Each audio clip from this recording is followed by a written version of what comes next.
Okay, well, for those of you that don't know me, my name is Michelle Stam, and I know this is going to be recorded, so there might be some people that don't know of who I am. My business is Design Loft, and I just started it the beginning of this year. And a little bit about me. I'm sorry about that picture. It didn't really transfer very well. I've been in Fairview for a total of 4 years, but halfway through those 4 years, we moved to Edmonton for a couple of years, and then we came back to Fairview. I work part-time at the library, and I studied psychology at university, and that's a big reason why I love branding. I find that it's the psychology behind a business is what branding is all about, and I'm fascinated by it. I recently graduated from graphic design and branding, and I have a passion for business and branding. As I said, I just launched Design Loft, and I'm always creating something. And I'm a risk taker that thrives on change, and I always, always have coffee within reach, as you can see by the coffee stain there. So what we'll cover today is why now? Why talk about branding now? And what is a brand? What is brand strategy? And why is brand strategy so important? So let's start with why now. As you know, we are dealing with a crazy time right now in our world. And it seems like our whole life has just come to a grinding halt. We've got businesses that are closed. We've got kids doing school at home. Even our time schedule is off. Everything just feels wrong, actually, right now. But there are some people right now who are taking advantage of this time. And I know that there's a lot of people who are doing things within their house, decluttering. I know somebody that works for the landfill, and they said that it is just so busy right now with everybody bringing all their junk from their houses and their garages because they're trying to fill the time. I know that there's people that are starting hobbies right now and learning a new language, reading new books, and it's just a really good time to step back and reevaluate where we're at in our life. And I thought, what a great time to step back and look at our businesses. Some of us are working still, some of us are not. And it's just a great time to just get a new perspective and evaluate, where am I? Where do I want to be? Am I anywhere close to there yet? And just try to answer some of those questions so that we can make the most of this time, I guess. So there's an experience or a scenario I want to share with you, and it's made up. I totally made it up, but I'm going to ask you to jump into this person's shoes for a second. Let's suppose that you got an inheritance from a really close family member that passed away. And with that inheritance, you want to get a ring made, like a fancy piece of jewelry. And so you start looking online like we do, just for some ideas of where to start. And you come across a few websites that are just kind of, so-so, nothing really caught your eye. And then you come across this beautiful high-end website, really well done, really designed well, really bright colors and elegant. And the images of the jewelry are really detailed. You can see the quality in the work, and you're just really impressed. And the prices actually reflect this website. They're very high-priced pieces. And so you decide, I'm really impressed with this. I'm going to go and give this business a call. So you call the number on the website, and a lady answers all out of breath and says, "Hey, this is Amy. How can I help you?" And you're kind of taken off guard a little bit, and you're like, wow. Okay. And so you tell her why you're calling. Meanwhile, there's kids screaming in the background.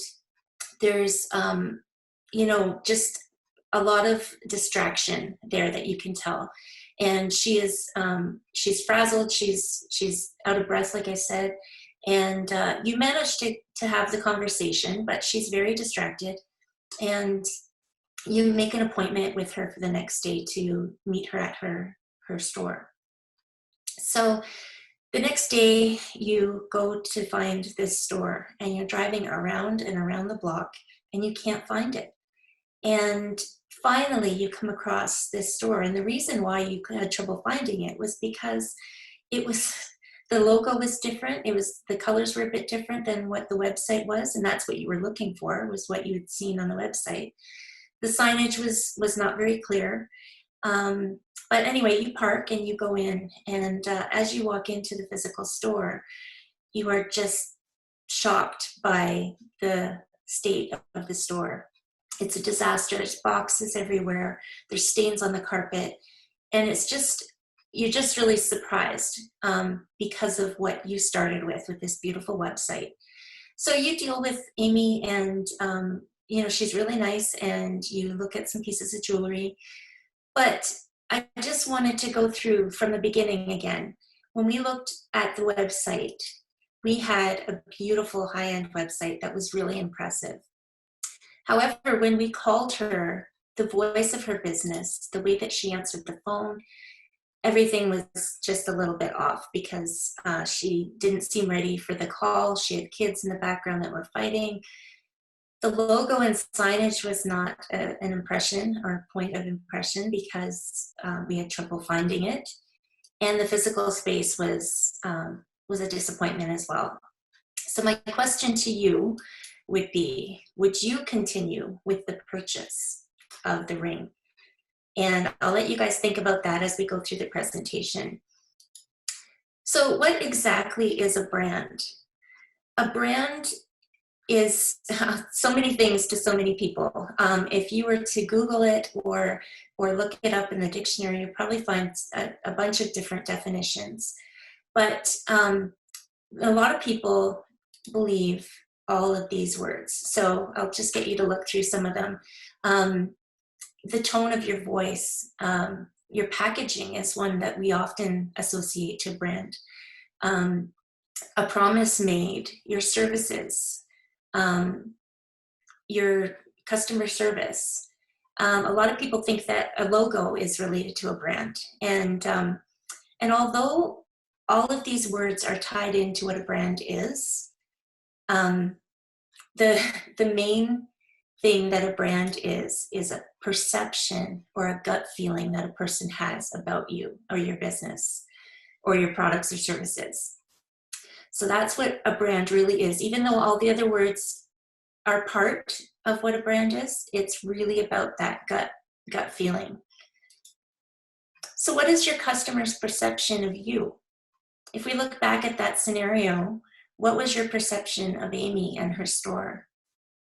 And how did it change as you had different touch points? At the beginning, you were very impressed, and then as we went, it kind of got worse and worse. Another thing that I will say always, and this is something that is so important to me, but I think that it is critical for you to be consistent in your brand. You need, like with that situation with Amy, on all the touch points, you need to be consistent and speaking the same language. It shouldn't be all over the board. What happens if we're not consistent in our branding? First of all, the customer gets an uneasy feeling. And all of this stuff happens, sometimes we don't even notice, we don't even realize this is happening. The customer then starts to question how they feel and starts to second guess and hesitate. And what happens then is we don't get a sale. And I don't know if you guys have been in situations like this, but try and think of a time when you've gone to buy something and you just kind of get that uneasy feeling and you think, oh, maybe I need to think about it a little bit more. Or I was going to come back on Thursday, maybe I'll come back Thursday. Or I need to talk to my wife or my husband.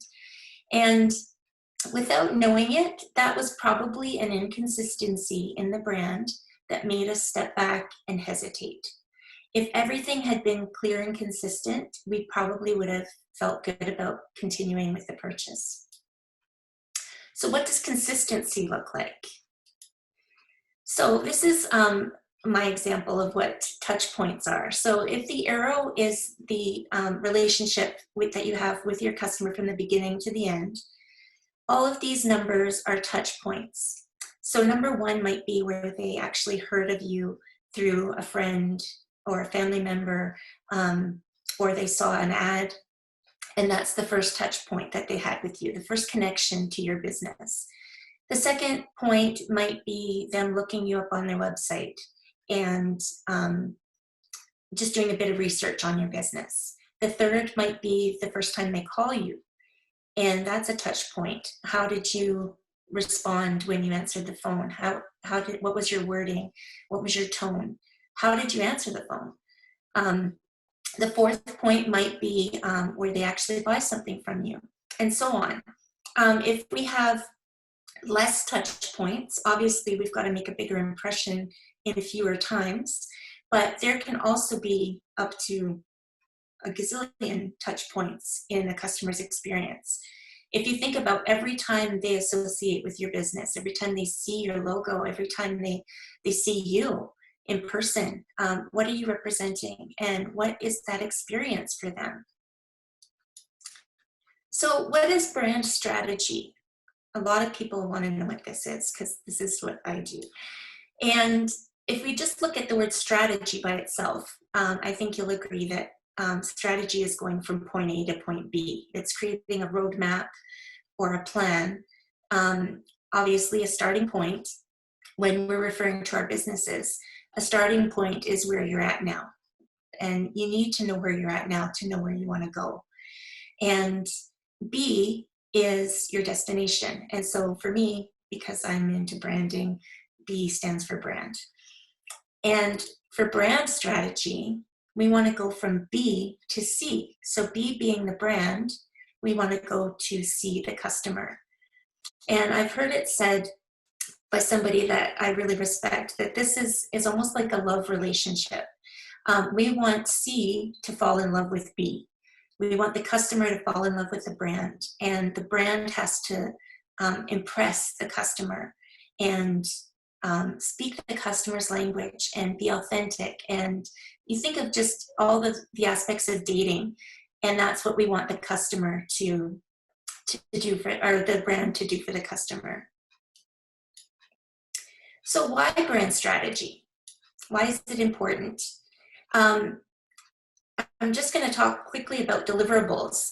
A lot of people think that when you start a new business or you're rebranding a business, you need to get a logo. And that's the first thing people think of that they need to do. And they think, okay, what are my colors going to be? And I need business cards to hand out.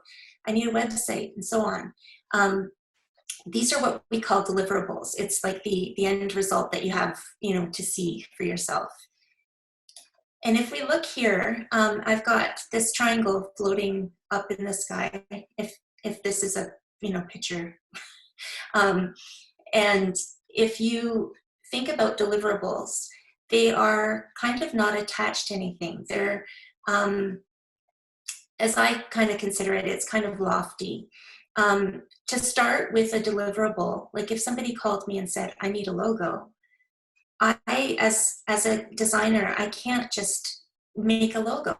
I mean, I could, but it probably wouldn't be meaningful. It probably wouldn't have anything to do with your business.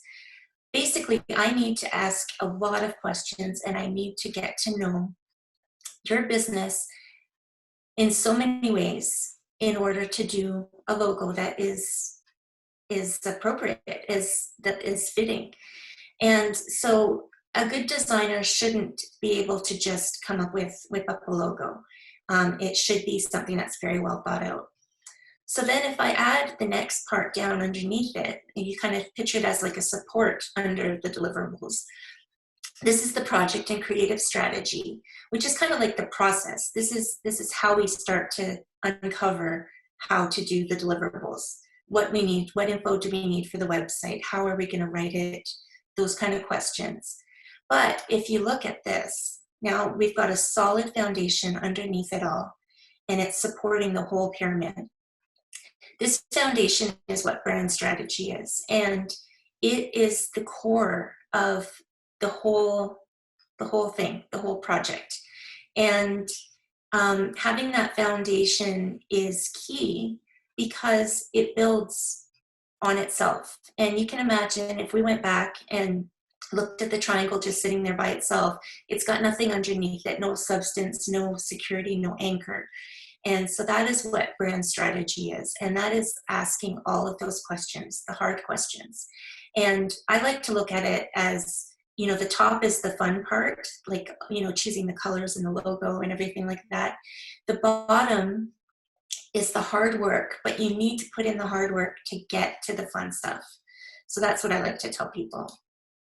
So one way that I like to help people get to know a bit more of their personality in their business is by doing archetypes. So by definition, an archetype is a universal symbol. It is also like a character, or it can be a setting or theme. And it's a category that our brains understand as we've gotten to know in our everyday world. So if you hear somebody talk about your friend's new boyfriend being like the guy next door, we all know what that means because we've learned that phrase, and that he's a down-to-earth guy that's really nice. So that's a typical archetype. How do they apply to business? Well, basically, archetypes in business help us to understand the character or theme behind a company or business. And then we resonate with that because we recognize it. You might even share the same characteristics as a certain company or business. And we're drawn to the character of certain themes or characters of companies. And when we click with it, we suddenly get it. And I'm sure you guys can think of certain brands out there that just they speak to you. You understand their purpose. And some brands you might not, because they maybe don't resonate with you personally. So once we make that connection, we can better identify with the brand. And it is really fun to do archetypes. So I'm going to go through some of the archetypes. And as I go through them, I want you to imagine which one you feel represents you or your business. And as you go through, if there's one that doesn't resonate with you and doesn't represent who you are, I want you to try and think of a business maybe that you associate with or that you buy from, and see if maybe they fit this archetype. So the first one is caregiver. The caregiver is a nurturer, supporter, like a parent or saint, and they are service focused. They love doing things for other people. They do not put the focus on themselves. They are always focusing on somebody else, and they look for needs around them. They want to see others well cared for. And their goal, as I said, is to help and care for others. Their fear is selfishness or ingratitude. And the clients that deal with a caregiver business will feel safe and secure and not alone. They'll feel cared for. And the voice of a caregiver business will be generous, kind, thoughtful, and considerate. And some examples of the caregiver would be Mother Teresa or Princess Di. And then next we have the creator. The creator is an artist, dreamer, designer, builder. They're imaginative and expressive. They desire to be inspired and amazed. They like to express themselves and promote individuality. They like thinking outside the box, and they're often perfectionists. So they like to create and express themselves, and their fear is mediocrity, being perceived as inauthentic. That's a big no-no for a creator. The clients of a creator will feel amazed and inspired when working with a creator. And the voice of a creator is descriptive, unique, and highly visual. And here's some examples of the creator, Steven Spielberg and Lego. Those are great examples. Next, we have the entertainer. This one's fun. They're the joker, the trickster, comedian, the life of the party. They love to use humor to ease tense situations. They believe that laughter is the best medicine, and they can light up a room with excitement. They live in the moment, they're easygoing, and they don't want to be tied down. So their goal is to make everyone around them feel good. Their fear is being bored or boring other people. Their clients of an entertainer should feel entertained, alive, and amused. And the voice of an entertainer is bold, enthusiastic, very enthusiastic, lively, and lots of fun. So here's some great examples of the entertainer. I'm sure you guys agree. Next, we have the explorer. The explorer is a wanderer and a trailblazer, adventurer. They experience life to the fullest. They crave freedom and adventure. They promote excitement and new experiences. They live for risk and change. And they're restless, they are independent, and they live on a journey of self-exploration. And as I said, they seek out freedom and experiences in life. Their fear is being trapped or held back, and they fear inner emptiness. Clients of an explorer will feel adventurous, limitless, and feel alive when they're working with an explorer. And the voice of an explorer is very open-minded and very resourceful. And here are some examples of the Explorer brand. Next, we have the hero. This one's really fun too. The hero is the warrior, the winner and champion. They're courageous and determined and skilled. They're skilled at what they do. They can be seen as arrogant and aggressive, but they find fulfillment in rising to the challenge, and they desire to improve the world around them, and they will take action and be courageous in that action, decisive, and they want to be competent. Their goal is to perform courageous acts to improve the world, as I said, and fear for them is being seen as weak or a failure or incompetent. And clients of a hero will feel motivated and empowered and feel like, they can do it, they're very inspired.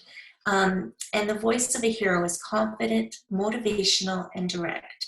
So this archetype would be very suitable to like coaches and that sort of thing. Here are some examples of our hero archetypes.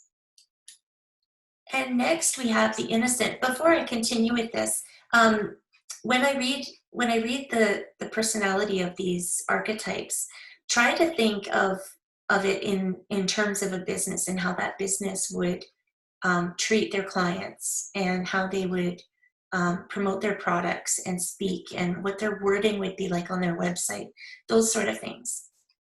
So the innocent is the idealist, the optimist child.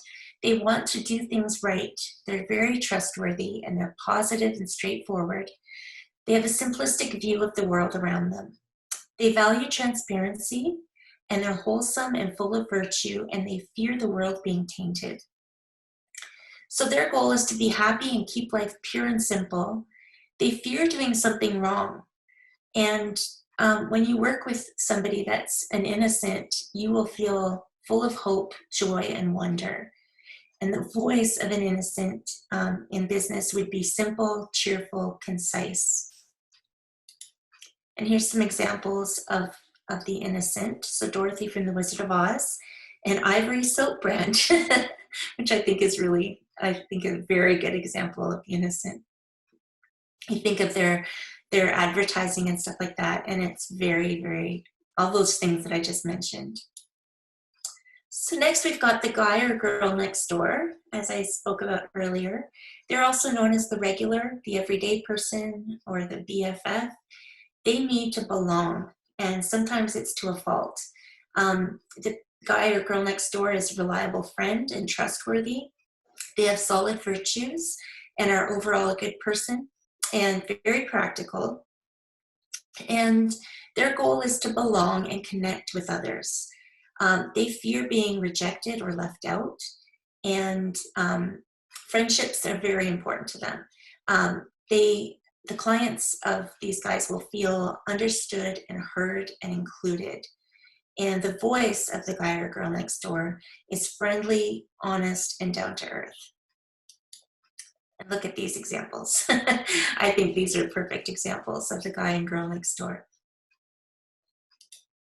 And then next we have the lover. The lover is very relational. They are the partner, sensualist.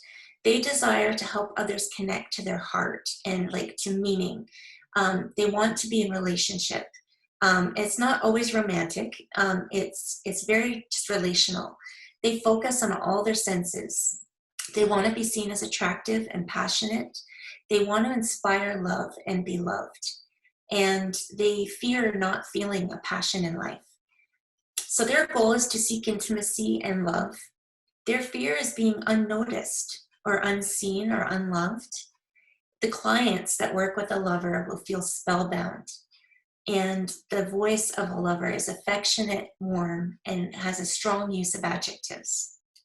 And here's a couple examples of the lover archetype. And then we've got the rebel. This one is so fun. The rebel is the outlaw, misfit, revolutionary. They use questionable means to seek change in the world, which I find really interesting. They're unconventional, defiant, and passionate. They strive to never conform to the norm. And they take on radical, disrupting, and even sometimes destructive attitudes. So the goal of the rebel is to overturn what isn't working and to never conform. Their fear is being powerless or trapped, and their clients feel thrilled and daring and stimulated. The voice of a rebel is candid and blunt and raw and honest. They'll say it like it is. And here's a couple examples of the rebel. They even look alike, don't they? Next, we have the magician. This one is actually my top archetype. The magician is a visionary, a transformer, or wizard. They desire to make dreams a reality, not just for themselves, but for others. They aim to make people feel captivated and see challenges as opportunities. They're also passionate, and they help others transform their lives using new methods, so to give people a different way of looking at things. They're always curious and always seeking something better. The goal of a magician is to transform and make dreams come true, and their fear is unintended negative consequences. The clients of a magician feel fascinated and inspired, and the voice of a magician is eloquent, moving, and articulate. And here's some examples of the magician archetype. We've got Oprah and Disney. Next, we have the ruler, which is also called the royal. They are a sovereign, a king, queen, leader. They aim for prosperity and success for all. They're naturally dominant and command attention. They offer a sense of security and stability, and they speak with authority and assurance. They often claim the leadership role, and they dread disorder or being overthrown. So their goal is to have power and grow in authority and audience. Their fear is losing their influence or having a loss of control. The clients of a ruler feel like they'll be successful if they follow the ruler, which is really interesting. And the voice of a ruler is refined, strong, and articulate. And here's a couple examples of the ruler. And last but not least, I know there was a lot of them. There's 12 archetypes that I use. This last one here is called the sage. And who they are is a teacher or scholar or expert thinker. They find fulfillment in seeking answers to difficult questions. On discovery of the truth, they can detach from their own opinions, which is kind of cool. And they are excessively concerned with minor details. They rely heavily on the facts, and they place a high priority on knowledge and learning. So the goal of the sage is to understand the world and share it with others. That's key. It's not just to learn, but it's to share what you learn. So teachers are definitely this archetype. A fear would be being wrong or outsmarted or misled. And clients often feel wise and educated and in the know, like they know a secret, or they know something important. And the voice of the sage is authoritative, factual, informed, and intellectual. And here's a couple examples of the sage. So those are the 12 archetypes. And before I conclude here, I like to help people figure out what their archetype is, because it helps you be authentic in your business and it helps you be who you are, which draws people to you. So that's just a little touch on those. Some points to remember today. Number one, a brand is many things combined, but most importantly, it's a perception or gut feeling. Two, it's important that a brand be consistent, always, always, always. Three, strategy is going a plan from A to B, and brand strategy is going from B, the brand, to C, the customer. And then we've got that the foundation of design and branding is just a key, and you need a solid foundation to build your brand. And again, why now? These are some questions that I thought would be good to ask yourself at this point. What is your customer's perception of your brand? What touch points do they have with your business? Map it out, draw on a piece of paper. What are all the touch points that people have with you in your business? And what are they experiencing on each of those touch points? Is your brand consistent during those touch points? And do you need help creating a brand strategy? If you have any questions with brand strategy or whatever, I would be happy to help. And I thank you guys for listening, and I hope that you found this helpful. And for those of you that are here, do you have any questions or anything?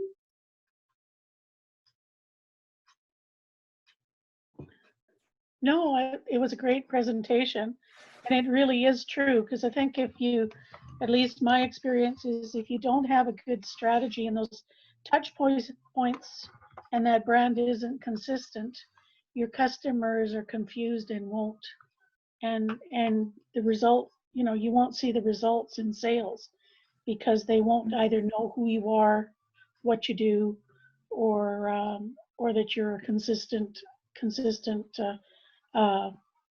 business, Right.